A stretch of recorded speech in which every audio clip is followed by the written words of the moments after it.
తండ్రి తన కొడుకు శవం మీద పడుకొని ఇలా అన్నాడంట, ఒరే నాన్న, నీళ్ళల్లో పడినప్పుడు ఈత నేర్పించి బయటికి ఎలా రావాలో నేర్పాను, కానీ ప్రేమలో పడి నీకు బయట ఎలా బ్రతకాలో నేర్పించలేకపోయాను, నన్ను క్షమించరా అని. లిటరలీ అంటే మనకన్నా మన పేరెంట్స్కి మనం ఏమి ఇకపోయినా పర్లేదు, కానీ వాళ్ళని మరింత బాధ పెట్టకుండా ఉంటే చాలు. అండ్ ఇప్పుడున్న ప్రజెంట్ సిచ్యువేషన్స్లో ప్రతి ఒక్కరు ఏంటంటే ఈ యొక్క సూసైడ్ అనేది జస్ట్ హాబీగా అయితే మార్చుకున్నారు. అంటే ఈ యొక్క ఏజ్ అనేది ప్రతి ఒక్కరి లైఫ్లో కామనే, అండ్ బ్రేకప్ అనేది ప్రతి ఒక్కరికి జరుగుతుంది. అండ్ ప్రతి ఒక్కరికని కాదు, కొంతమందికి అయితే జరుగుతుంది.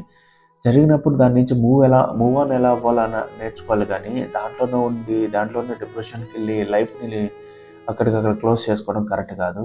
అండ్ దీని మీద మీ ఒపీనియన్ అయితే చెప్పండి.